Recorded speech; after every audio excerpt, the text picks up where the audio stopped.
2012 में फजल उल रहीम द्वारा जामिया हिदायत ट्रस्ट बैलेंस शीट में ट्रस्ट की स्थायी परिसंपत्ति मात्र 2.13 करोड़ जताई है। बहुत हल्का बेहुदा बचकाना स्टेटमेंट दिया है। इंडिया की सारी टेरिटरी इंडिया की टेरिटरी है। इंडिया के किसी भी पार्ट को पाकिस्तान बताना देशद्रोह है, राष्ट्रद्रोह है।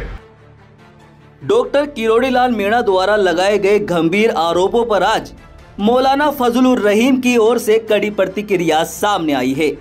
उन्होंने सभी आरोपों को सिरे से खारिज करते हुए अपनी सफाई पेश की। आइए जानते हैं क्या था पूरा मामला।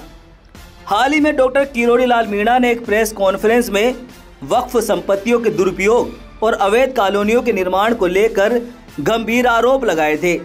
मीणा ने कहा था कि कुछ प्रभावशाली लोगों ने वक्फ की जमीनों का दुरुपयोग किया और 1900 बीघा आदिवासी जमीन पर अवैध कब्जा किया हुआ है। मीणा के अनुसार इन जमीनों पर अवैध कॉलोनियों का निर्माण भी किया गया, जिसमें कामा नगर, अशरफ कॉलोनी, जामिया नगर, मदीना नगर और कई अन्य इलाकों का नाम लिया गया। मीणा ने कहा कि इन इलाकों में 40 मस्जिदें और 30 अवैध बूचड़खाने स्थापित किए गए हैं। उन्होंने ये भी दावा किया कि एक नया पाकिस्तान बसाने की कोशिश की जा रही है, जहां की जनसंख्या संरचना पूरी तरह बदल चुकी है और संभावना बताई कि वहां रोहिंग्या लोग भी बसे हुए हैं। डॉक्टर किरोड़ी लाल मीणा के इन सभी आरोपों के जवाब में आज मौलाना फजल उर रहीम के वकील ने एक प्रेस कॉन्फ्रेंस कर सभी आरोपों को खारिज कर दिया। वकील ने कहा कि फजल उर रहीम का आदिवासियों की जमीन से कोई संबंध ही नहीं है और 1900 बीघा जमीन पर अवैध कब्जे के आरोप गलत और निराधार है। उन्होंने मिनी पाकिस्तान जैसे आरोपों को न सिर्फ बेबुनियाद बताया बल्कि इसे देशद्रोह के समान बताया। हालांकि मौलाना फजल उर रहीम ने फिलहाल डॉक्टर किरोड़ी लाल मीणा के खिलाफ कोई कानूनी कार्रवाई करने से इनकार कर दिया। मौलाना के अनुसार किरोड़ी लाल मीणा राज्य सरकार के मंत्री है और वे उनका पूरा सम्मान करते हैं। अब देखना यह होगा कि इस मामले पर आगे क्या कदम उठाए जाते हैं और किरोड़ी लाल मीणा की क्या प्रतिक्रिया सामने आती है। फिलहाल इस खबर में सिर्फ इतना ही। आगे इस खबर से अपडेट रहने के लिए आप देखते रहिए थिंक 360। नमस्कार। जयपुर राज दरबार की मिल्कियत थी। इस 1400 बीघा जमीन में से 152 बीघा जमीन जामिया हिदायत ने उस जमीन के जो पट्टेदार थे, राजा ने जिनको पट्टे दिए थे, उन पट्टेदारों से 152 बीघा, सिर्फ 152 बीघा जमीन खरीदी थी।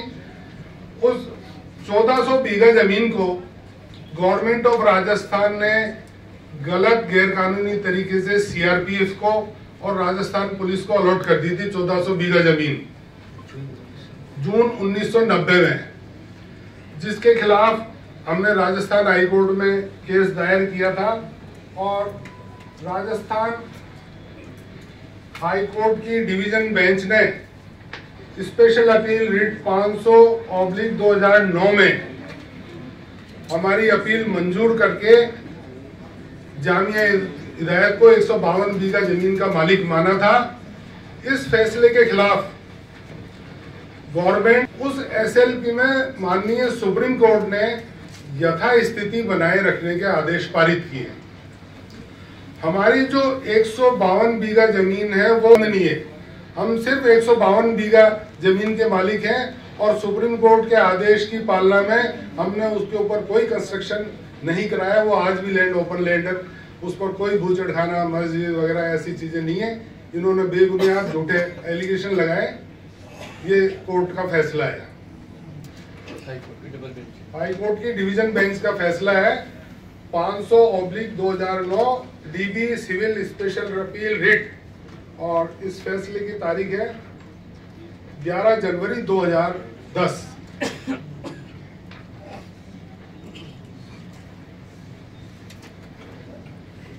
टोटल फॉल्स है 14 में से, तो हमारी तो 152 ही है और उस 152 पर कोई कंस्ट्रक्शन नहीं है। अब 1400 बीघा से जो बची हुई लैंड है 1250 बीघा, उसमें कौन क्या कर रहा है, गलत कर रहा है, सही कर रहा है, उसके लिए हम आंसरेबल नहीं है। ठीक है सर।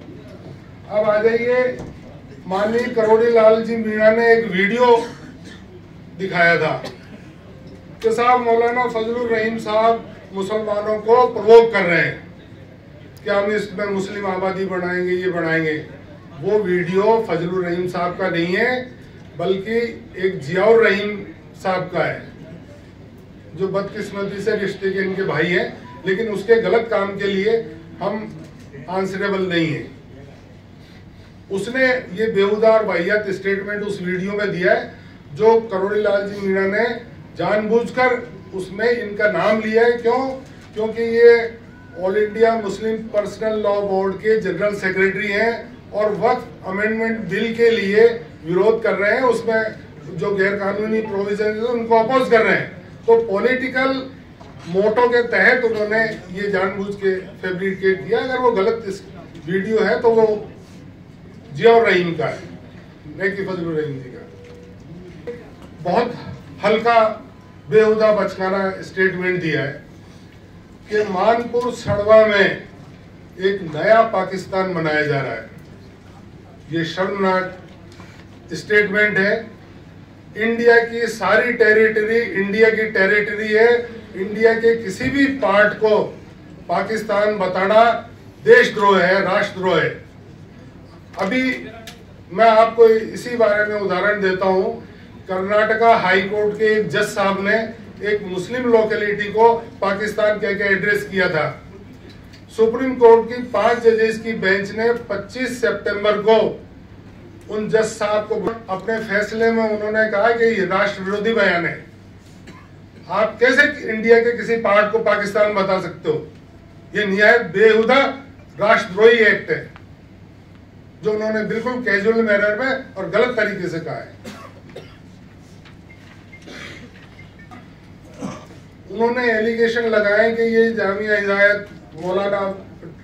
हिदायत ट्रस्ट और मौलाना अब्दुल रहमान एजुकेशनल ट्रस्ट खाड़ी और विदेशी से हजारों करोड़ सालाना चंदा ला रहे हैं, FCRA का वॉयलेशन कर रहे हैं। विदेश से किसी भी संस्था को कोई भी चंदा आता है तो उसके लिए उस संस्था को होम मिनिस्ट्री में FCRA डिपार्टमेंट में रजिस्टर करवाना पड़ता है। जो भी चंदा आता है उसकी पूरी डिटेल वहां सबमिट करनी पड़ती है। हमने मौलाना अब्दुल रहीम एजुकेशन ट्रस्ट और जामिया हिदायत ट्रस्ट का पिछले सालों में जो भी चंदा आया उसका government of India home ministry में पूरा अकाउंट दिया है, और पिछले 4 सालों में एक भी रुपया फॉरेन डोनेशन के तौर पर किसी भी कंट्री से नहीं आया है। ये बात समझ से बाहर है कि एक राजस्थान सरकार का कैबिनेट मंत्री बिना तथ्यों को वेरीफाई करे मन मर्जी आए जो स्टेटमेंट दे रहे। Very unfortunate. एक आरोप लगाया बॉम्बे में आदिवासियों की जमीन बेच दी। बॉम्बे में आदिवासियों की जमीन से हमारा कोई लेना देना नहीं है, ना वो हमारे वक्फ से रिलेटेड है, ना हमारे किसी फ्रेंड से रिलेटेड है। और फिर बॉम्बे में किसी ने कोई आदिवासी जमीन बेच दी, उसके क्या पर्टिकुलर्स हैं, कौन सी प्रॉपर्टी है, किसको बेच दी, कैसे बेच दी, हवा में जो मर्जी आए एलिगेशन लगा दिया। अगर आप ये कहते हो बॉम्बे में आदिवासी की जमीन बेच दी, तो आप उसके बेचान के डॉक्यूमेंट्स पेश करो, कौन सी प्रॉपर्टी है वो पेश करो। हमारी कोई प्रॉपर्टी नहीं है आदिवासियों की से रिलेटेड, ना हमने बेची